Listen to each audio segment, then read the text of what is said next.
Hey guys, it's Mr. FS Football here, back with another video.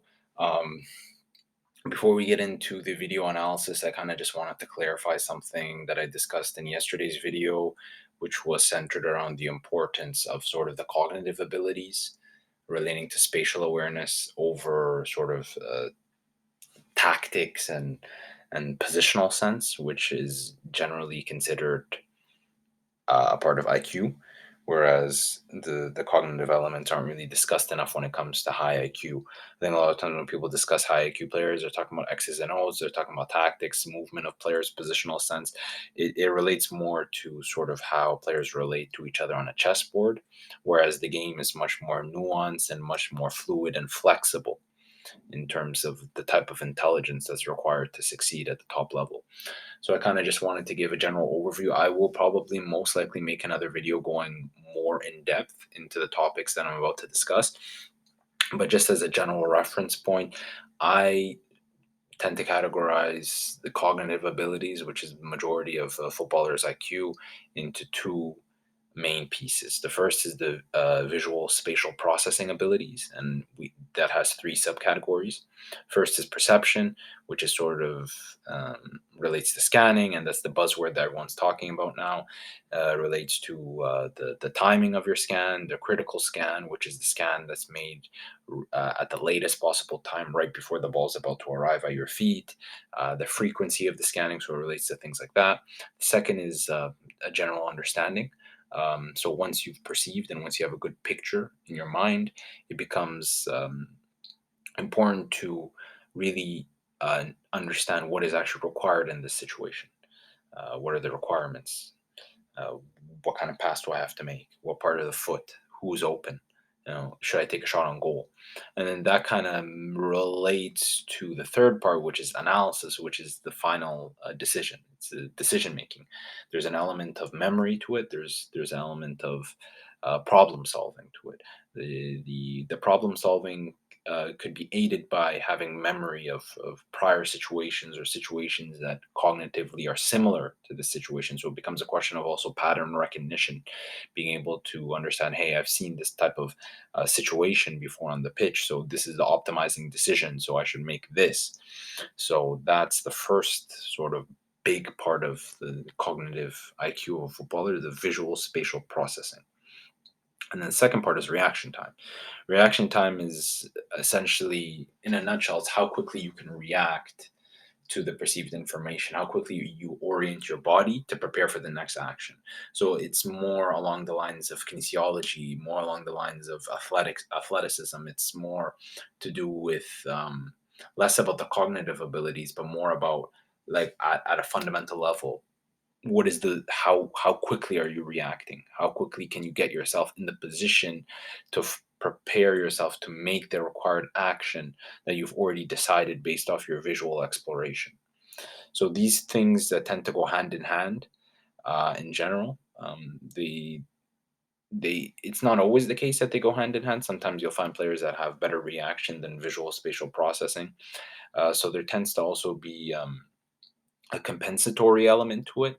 So, for example, if you have a player that has really great visual processing, he can get by with less reaction time because he most likely will see things quicker and make decisions quicker based off of that. So, he will start moving he will start moving and his orienting his body before players that have less visual spatial processing abilities, and that allows him to get to the ball in time, whereas a player who doesn't process information as well may need to rely more on his reaction time to get to the ball or to create the required action in the sufficient time frame. So these things go hand in hand, but they also kind of compensate for a lack of the other one. So let's get into the video analysis here. So today we're looking at Liverpool versus Man City in the Community Shield game early on in the season. What the situation build up? Um, yeah. So here I just wanted to discuss this for a second. So as the ball is coming towards me, we see that in this situation he actually does perform. He actually does perform the critical scan. You can see here, like he's looking to to see where the options are. At the end of the day, we don't have the capabilities yet to understand exactly what he's looking at and where and what kind of fixations, whether he's looking at spaces here or whether he's looking at players. For all we know, he could be looking at the goal to see if the goalie's off his line. So we all we can see is really just the outward fact that he is scanning. We don't really know what exactly he is perceiving. So we see here, and then we see here Mares makes a run. Mares really makes a great run here to into the space, which is always a beautifully recognized run, and I think this is a problem not only with Rodri. He may be complicit to this more than other players, but just Guardiola's and Manchester City system in general. They don't like to play this sort of long ball over the top, even if the best runs are being made. The reason for that is it doesn't allow them to really control the transition moment very well. If the ball's not successfully landed on the player's foot and they aren't able to progress from there, because they would not have enough players in these areas to be able to challenge for second balls. So Guardiola's philosophy is more along the lines of we build the play slowly together, and the lines slowly move up together, kind of similar to this pattern. And then once they arrive, let's say once the defensive line arrives here and the midfield line arrives here, and the offensive line is maybe somewhere closer to the box, edge of the box, then he gives them the creative license to try more risky passes. But I think once in a while, this type of run that Mares is making should be rewarded with a pass over the top, only to just keep the Liverpool backline honest. You need to keep the defensive line honest sometimes. And if there isn't any threat of playing balls over the top, then defenders will tend to get tighter and tighter onto their players, and will get more confident and more handsy, and just in general become more of a pest for strikers if there isn't that threat of the run behind. And I believe that's something that somebody like, for example, Haaland is suffering a lot from playing in this Manchester City system. Even though he has more goals than games, it's very obvious for everyone to see that he is very much struggling in a system where he isn't being rewarded for making those runs in behind with through balls and long balls over the top. So as we can see in this situation, we start to see something developing here. We start to see, okay, Maris makes the run. He's most likely going to take Robertson with him into the space. So we can see already that the optimizing decision is here. Now this is where the space is going to be created.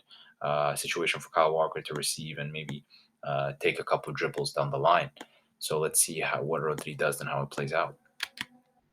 He receives here, okay, and he decides to go back.